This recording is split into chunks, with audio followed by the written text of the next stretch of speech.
O nosso próximo apresentador é o Rubens Nunes Sobrinho, que vai abordar o tema Cosmo e Finalidade, o platonismo de Leon Denis em O Grande Enigma. Rubens Nunes Sobrinho é graduado em Filosofia pela Universidade Federal de Uberlândia, é mestre e doutor em Filosofia pela Universidade Federal de Minas Gerais, acabou de chegar do seu pós-doutorado na Universidade da Califórnia, em Los Angeles, é professor adjunto do Instituto de Filosofia da Universidade Federal de Uberlândia e ele desenvolve pesquisa na área de filosofia grega, Platão, mitos platônicos, orfismo e pitagorismo, especialmente a teoria da alma e a doutrina da reencarnação. No âmbito do espiritismo, desenvolve pesquisa concernente ao influxo do platonismo na doutrina espírita em geral. Atualmente desenvolve uma interpretação filosófica da obra de Leon Denis e de William Barrett e é integrante do grupo de estudos interdisciplinar Ciência do Invisível, que reúne pesquisadores com o escopo de investigar os fenômenos espirituais da antiguidade à contemporaneidade. Então, com a palavra, nosso colega Rubens. Bem, agradeço a todos pela oportunidade de poder participar pela primeira vez do ENIC e, sinceramente, eu sinto que é uma oportunidade, um evento que é dos mais importantes que eu já participei. É um pressentimento, digamos. Eu não tenho nenhuma pretensão de exaustividade para falar e comparar o apóstolo do Espiritismo, Leon Denis, com Platão. Mas eu pretendo destacar alguns pontos e mostrar a influência do platonismo na cosmovisão de Leon Denis. Eu começo com a epígrafe de Arthur Conan Doyle, que serve bem para qualificar Leon Denis. No seu prefácio à biografia de Joana d'Arc, Arthur Conan Doyle afirma que uma grande crise do mundo do pensamento da experiência está próxima, e quando ela passar, visões como a de Monsieur Denis podem formar a base sobre a qual as filosofias reformadas do futuro irão se basear. Uma afirmação quase premonitória e que também nos serve de orientação para como nós devemos refletir acerca da metodologia filosófica. O próprio Kardec deixa claro que o desenvolvimento do Espiritismo em parte está condicionado a submeter ao crivo da investigação científica. E submeter ao crivo da investigação científica significa fundamentar aquilo que de maneira sintética foi na codificação e de pensadores como Leon Denis. Bem, a grande questão que permeia a obra O Grande Enigma é qual é a finalidade do universo. Existe um fim, existe um propósito para essa sucessão fenomênica, aparentemente caótica.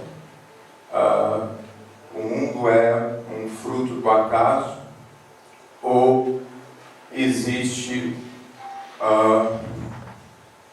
um regramento inteligente?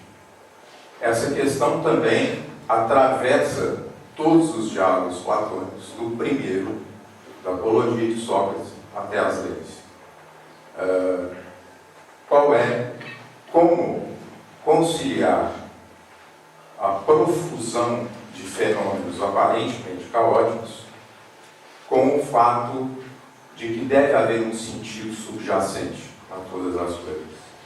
Então, essa questão do acaso e regramento. Isso remete para a questão de como conciliar o fato de que a natureza ela pode ser apreendida mediante leis invariantes, leis podem ser quantificadas, e a questão da espontaneidade do livre-arbítrio, das ações humanas. Para Platão, um postulado platônico fundamental, há um princípio ordenador inteligente no universo. Num diálogo entre Platão esboça uma cosmogonia, uma origem do universo, antes de que o universo físico fosse criado, o Deus platônico, o demiurgo, cria uma alma inteligente. É uma realidade inteligente pré-cósmica. Platão não escreve isso em termos míticos, né?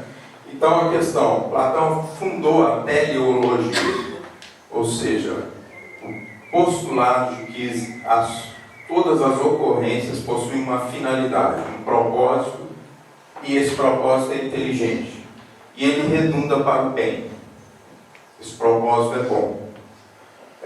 Então, Platão pretende com isso conciliar a moral que ele herda de Sócrates, as questões morais, do bem agir, com o fato de que é possível conhecer o universo, com a possibilidade do conhecimento e com uma teoria causal.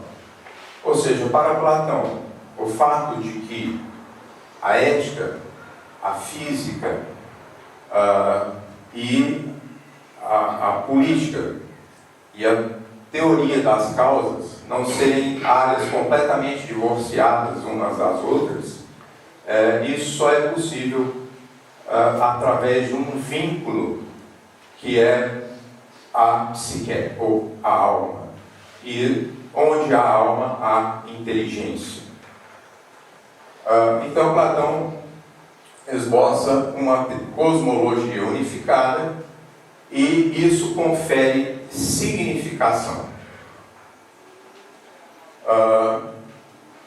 Bem, Platão então promove no século IV uma verdadeira revolução, porque até então a concepção de alma na cultura grega, a alma não era a sede das faculdades superiores, era uma noção confusa. E Platão, se apropriando em parte do acervo cultural que ele herda dos pitagóricos e de cultos de mistérios como o Orfismo e predecessores como Empédocles, Platão desenvolve uma teoria da alma em que a alma não só é sede de todas as faculdades superiores, as faculdades intelectivas, afetivas, postula a alma como uma instância complexa. E mais, essa instância complexa, que seria a sede da inteligência, sobrevive à morte e está submetida a uma evolução. E nesta evolução, a alma leva uma bagagem de conhecimentos e virtudes ou vícios na sucessão de nascimentos e mortes. Isso foi uma verdadeira revolução e, digamos, criou condições, as categorias mentais que ainda não existiam para o desenvolvimento teológico e filosófico que seria possível, a difusão, tornaria o cristianismo uma religião universal. Platão foi discípulo de Sócrates e leva às últimas consequências o preceito délfico do conhece-te a ti mesmo. Platão pretende fundamentar um modo de filosofar do seu mestre e, para isso, para fundamentar os conhecimentos morais, ele desenvolve uma teoria do conhecimento. E essa teoria do conhecimento, por sua vez, é fundamentada numa psicologia muito sofisticada. E Platão fundamenta essa psicologia desenvolvendo uma teoria de causas. E essa teoria de causas, conhecida nos manuais como teoria das formas, ele, por sua vez, fundamenta numa cosmologia. Ou seja, Platão tem uma visão de cosmos em que as mesmas leis que explicam a natureza, elas explicam também os fenômenos psíquicos. Platão, então, concilia a lei física com as normas do bem agir.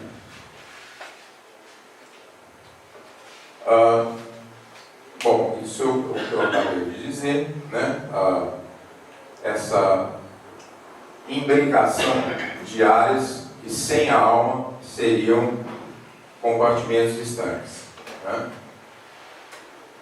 Sócrates propõe no seu tempo um paradoxo que parecia chocante aos gregos de então e ainda é chocante para a mentalidade contemporânea, a de que paradoxo esse consiste em defender que é melhor sofrer injustiça a Deus de cometê-la. E para justificar esse paradoxo, Sócrates divide o tempo para que tudo não seja, não redunde na lei do mais forte, do mais capaz, do mais esperto, daquele que é capaz de levar vantagem nas ações humanas. É preciso distinguir o breve instante que vai do nascimento até a morte do que ele chama de pax chronos, que é a totalidade do tempo. Então Sócrates adota um referencial absoluto para o agir humano. E esse referencial absoluto é posto na eternidade.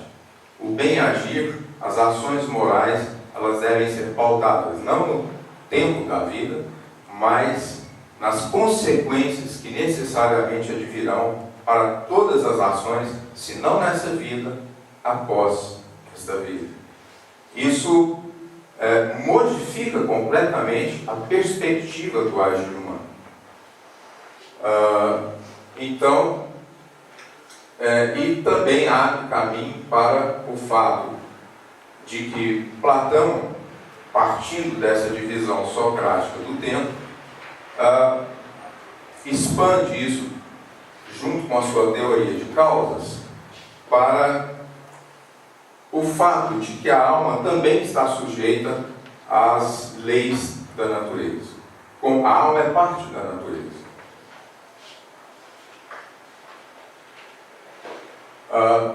A filosofia platônica, então, busca conjugar essa revolucionária moral socrática a uma cosmologia. E essa cosmologia procura simultaneamente explicar as leis da natureza e as leis do espírito, baseado no fato de que tudo, como Platão afirma no Timeu, tudo que existe, existe por uma causa, e nada do que existe, existe sem causa. E assim também, nenhuma ação é destituída de efeitos, de consequências. Essas consequências são inexoráveis. Elas podem redundar para o bem ou para o prejuízo do próprio agente.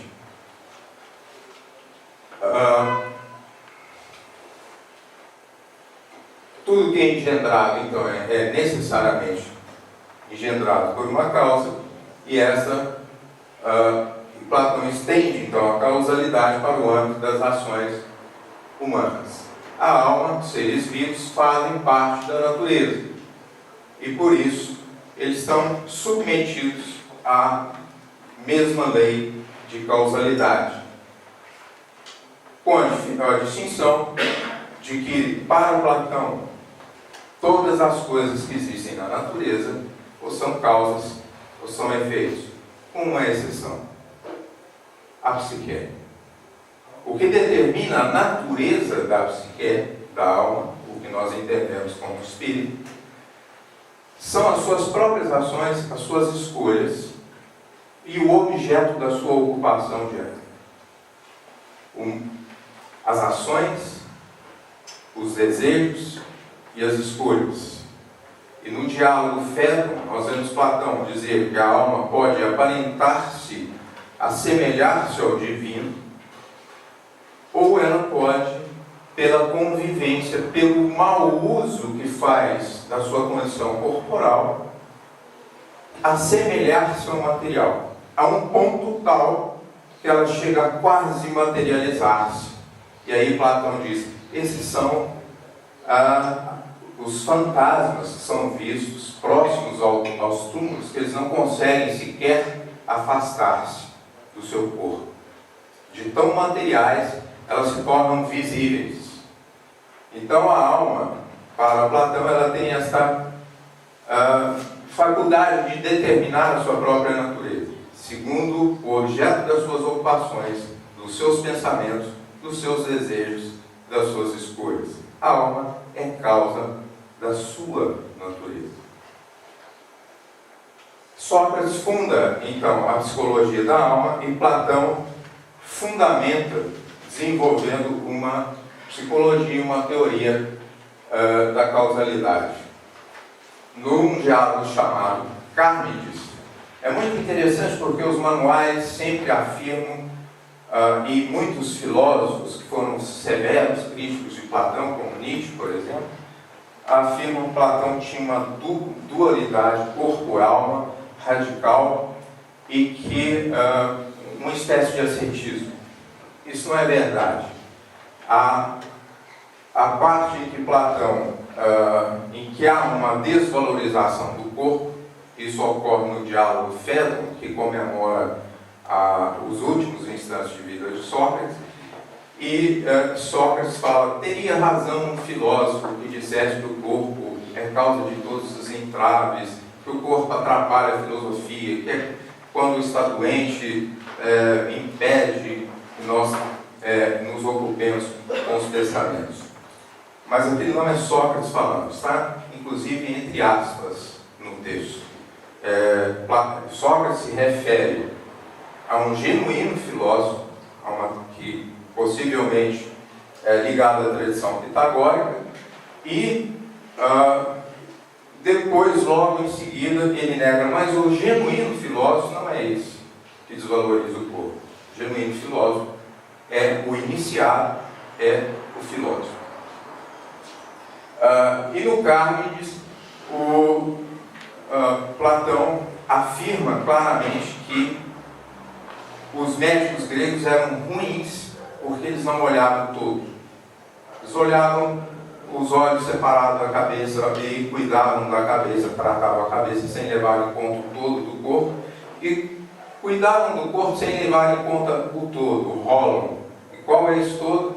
A alma. Ou seja, em Platão, a alma o corpo faz parte do todo que é a alma. Nós somos então seres, corpos psíquicos ou psiquismos corporais. Isso é inseparável. Platão define claramente o que é a morte. Morte é separação de corpo e alma. Logo, a vida é união. Enquanto estamos na condição corporal, não sabemos como é uma consciência inteiramente destacada do corpo. O filósofo chega perto, ele tem vislumbres, mas ele só saberá, Sócrates afirma claramente, depois da morte.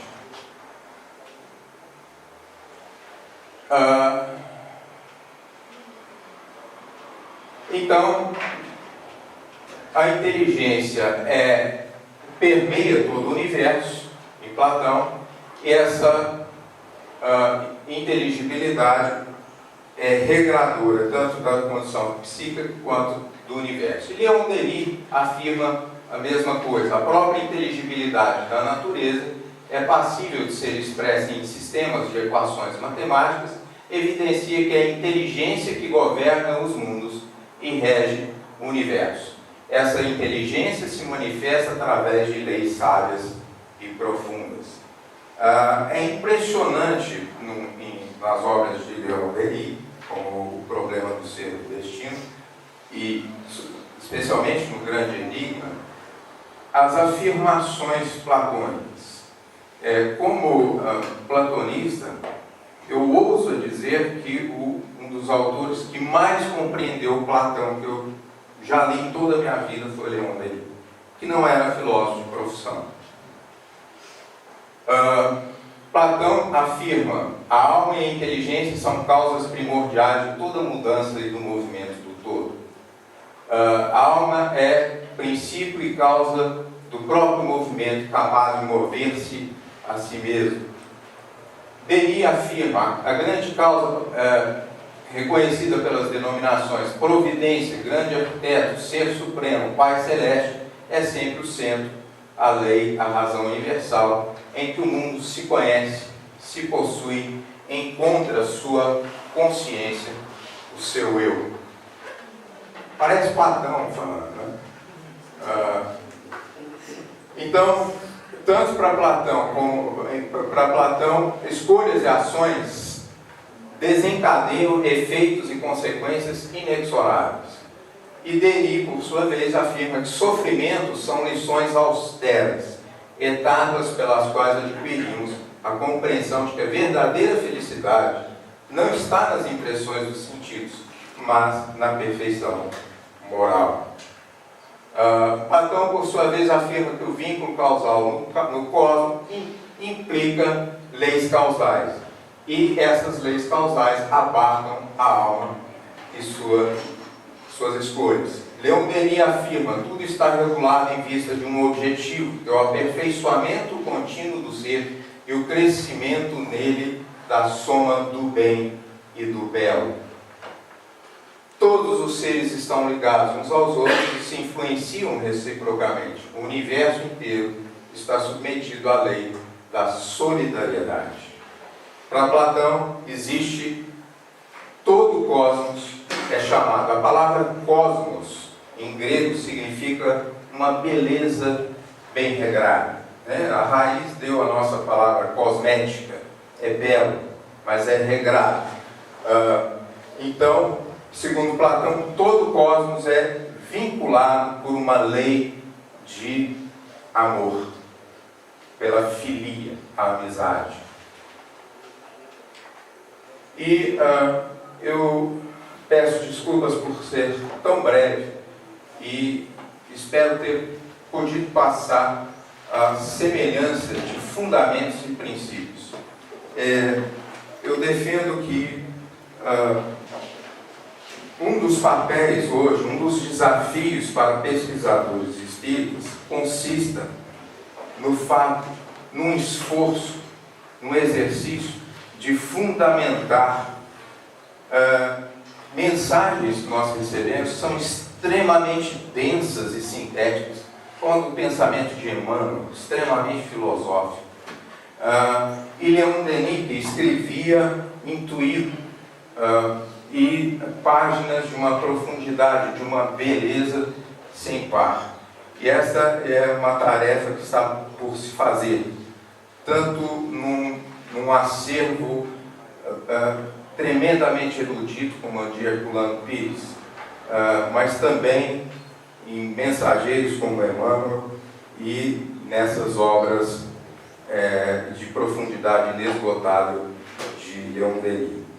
E nós, no nosso grupo interdisciplinar, faremos esse esforço com as nossas limitações, mas com muita esperança, porque eu vejo aqui algo que eu jamais vi em congressos nacionais e internacionais. Pessoas de áreas diferentes, dispostas a colaborar e dispostas a conhecer o trabalho um dos outros, num sinergismo, numa integração de pesquisa genuína e solidária. Isso me dá uma esperança grande de que grandes frutos nos aguardam no porvir, não sem um trabalho enorme, que é o legado e o exemplo que Herculano Pires nos deixa. Muito obrigado.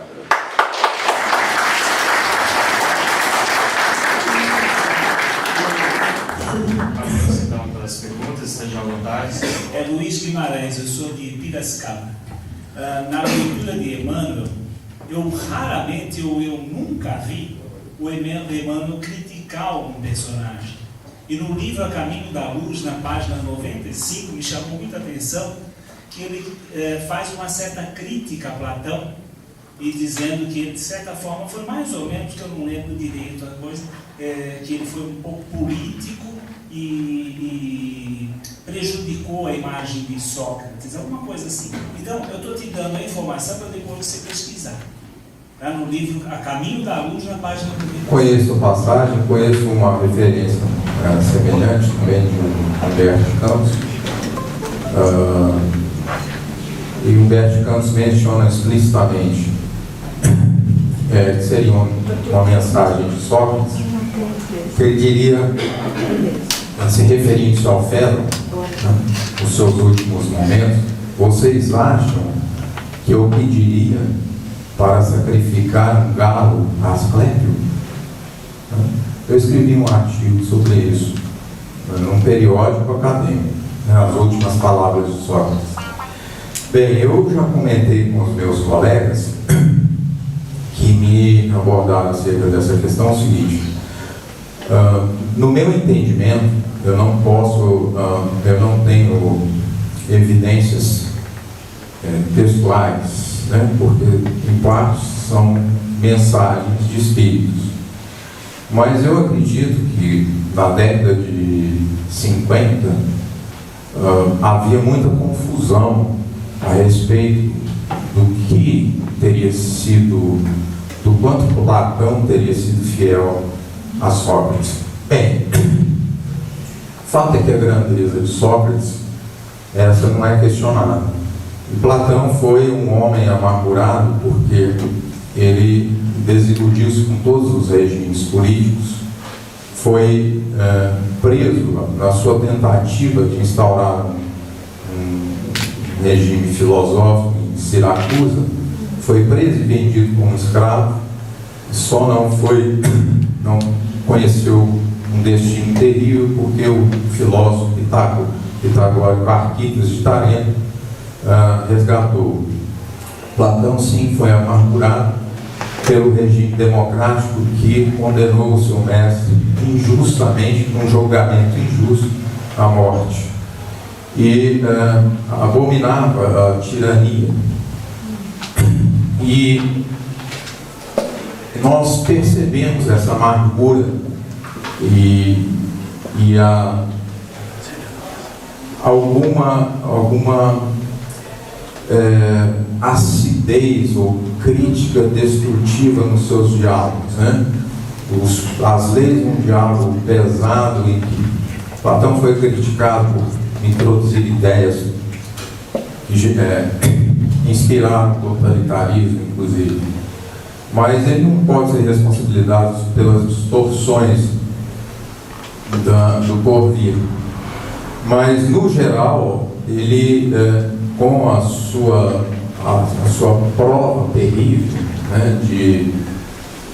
de levar adiante o legado de Sócrates, ele foi fiel, desenvolveu, fundamentou filosoficamente, de maneira brilhante e genial, a filosofia de Sócrates.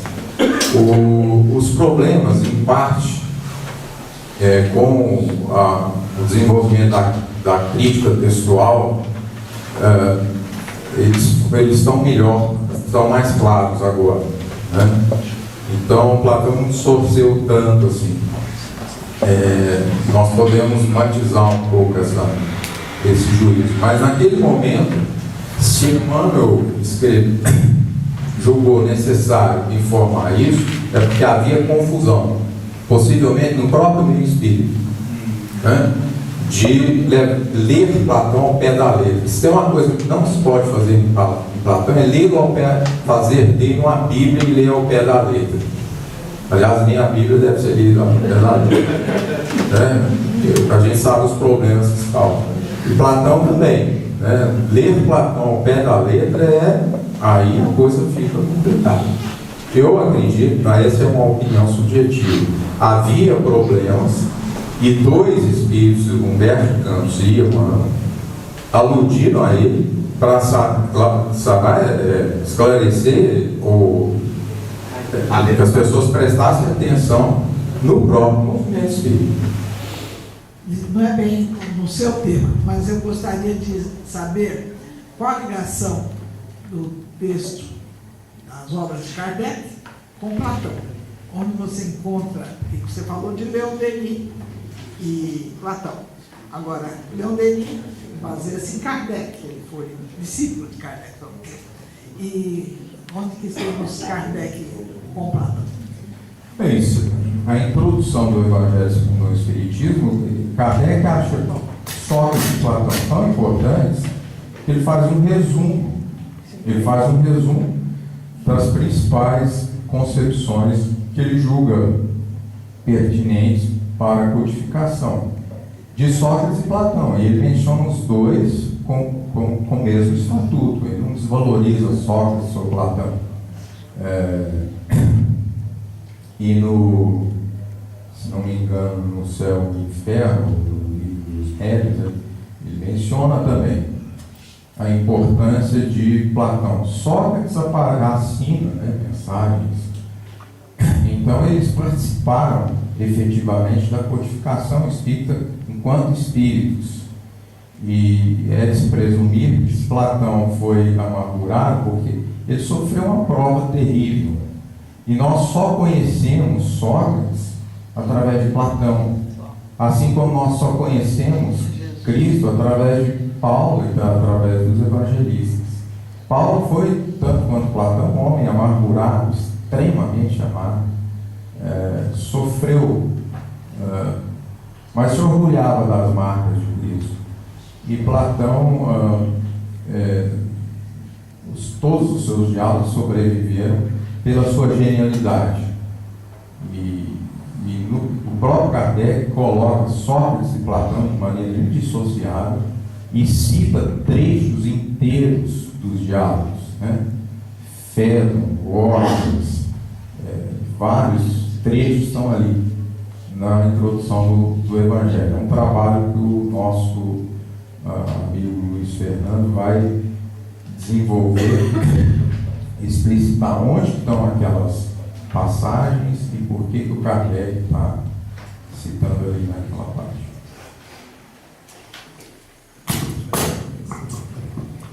Levando em consideração que Tatiana de Belo Horizonte, levando em consideração que o Leon Denis não tinha nenhuma formação acadêmica, né? Qual a sua opinião subjetiva dessa semelhança de ideias? Eu vou, para ilustrar, né, o que eu penso acerca disso, eu ouvi recentemente, assisti uma conferência do Divaldo em Los Angeles.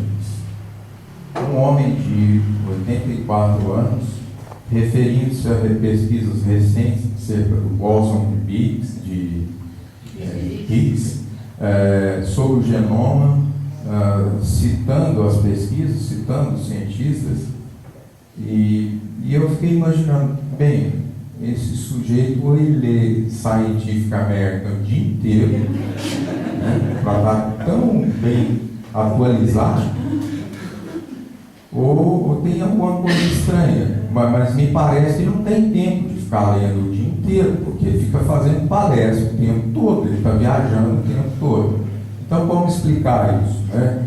Então, o próprio Leon Denis afirma que ele escreve intuído. Jerônimo de Praga, neoplatônico, ele escreve intuído, ele menciona o seu vínculo com os reformadores protestantes que beberam dos neoplatônicos